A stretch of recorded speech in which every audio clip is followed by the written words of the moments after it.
Hello and welcome back to my channel. Today we are going to be reviewing the Sonic movie. So this movie starts off in the middle of the movie with Sonic being chased by Robotnik, and then it pauses and he's like, let me tell you how we got here. And then you see kind of the whole movie in a reverse 2-second clip, and then it takes you back to the beginning of the actual story.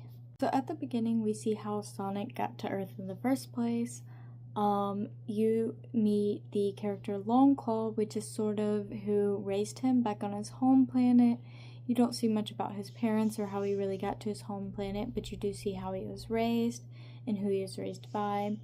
And then they get attacked because Sonic was running around and showing his powers, and so he has to leave his home island, and Longclaw gives him the rings, which are the basis of this movie.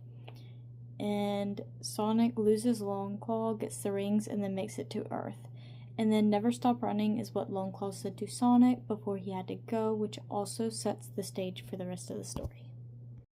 So in movie 1, it is established that Sonic is a kid or a child of sorts, and he looks in kind of on the town of Green Hills, Montana, which is where the story takes place for the beginning of it. And he has nicknames for everyone there, mainly the sheriff, Tom, and his wife, Maggie, who he calls Donut Lord and Pretzel Lady. And there is also Crazy Carl, who's the only person in the town onto Sonic, who calls Sonic the Blue Devil. So everyone sort of has their own nicknames in this story, and as well as their regular names, they're called 2 different names throughout most of the story. So in a few of the scenes, we do see Sonic looking in on the town of Green Hills, watching, and it's kind of established that he's scared to be alone, which is especially seen when he is playing baseball by himself, and he keeps thinking about how he's alone. He goes to high-five people and there's no one there, which sort of causes this power outage across the town, which sends in the government to try and find Sonic after finding out about the power surge. And then this is our first real appearance of Eggman or Robotnik, and Agent Stone, his assistant, and they go to find Sonic, and it's revealed his machines are why he's called Eggman, because his machines do look like eggs, and his machines are how he plans on finding and catching Sonic. So eventually they do catch up to Sonic, and Sonic has to leave his cave, which is where he has been living for the show, in the woods of Green Hills, and he goes to Tom's house to hide. Tom and Sonic meet, and Tom shoots Sonic with a tranquilizer gun, which causes Sonic to pass out and his rings fall out, which is why he loses his rings in the first place and why he has to go get them. So in the beginning, after Tom and Sonic first meet, Tom is very hesitant of Sonic and scared to trust him. However, when Eggman knocks on the door after believing that Sonic is in there, Tom protects Sonic and makes sure that nothing happens to Sonic and that they do not get his hands on Sonic. And he leaves, and they leave the house after being attacked. And Tom is still hesitant, but he agrees to help Sonic because he is the reason that Sonic lost his rings.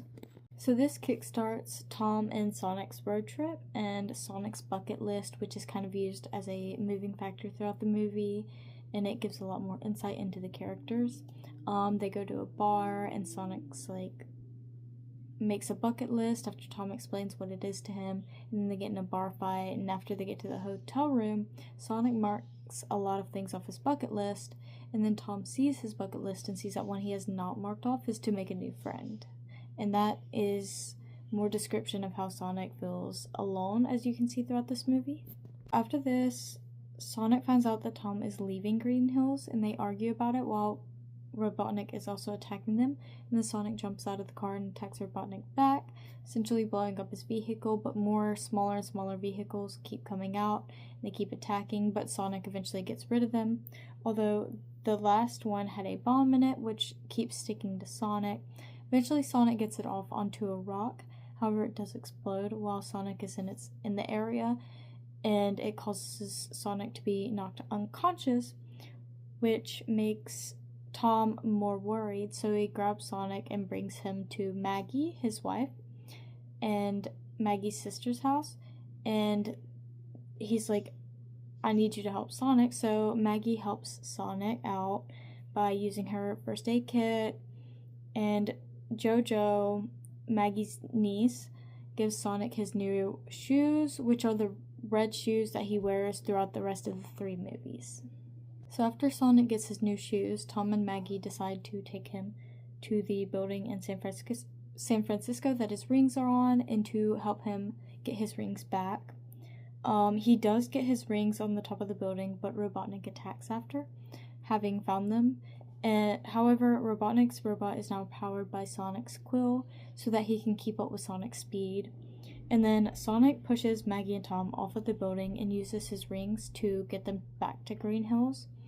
And then Sonic runs throughout Earth, going to different continents and different places trying to lose Robotnik, but it doesn't work, and eventually Sonic ends up back in Green Hills unconscious again, and they believe sort of that he is dead at first. And Green Hills backs up Sonic and protects him. They're like, he is a member of our community, he is a pillar of our community, and so is Tom, their sheriff. So they back up behind Sonic and Tom, helping them out and protecting them, while they're also protecting Sonic, who is still unconscious. Eventually Sonic does wake back up, and there is a big fight scene, and Sonic sends Eggman to the Mushroom Planet, where we also see that Eggman has made a stone version of Agent Stone and has gone more crazy, has lost his mind a little bit, and is trying to find a way to get back home, and he says, I'll have a way back home by Christmas. We cut back to Green Hills, where we see that Sonic's cave is rebuilt in the attic, but better, and Sonic's happy, and he's finally found a family and is not alone.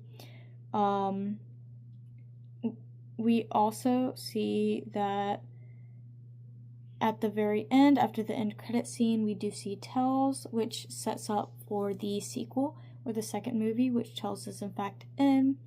And also towards the end, before the end credit scene, and before we have the clip of Robotnik in the Mushroom Planet, Tom does give Sonic a high five, and Sonic is super happy, which also goes back to the baseball game at the very beginning that Sonic played by himself, because he went to high five someone and no one was there for him to high five, but at the end he finally got that high five from Tom. That is all I have for today. If you enjoyed this video, make sure to like and subscribe. And if you have anything that you want me to read or watch or listen to and review, leave a comment down below and I will check that out.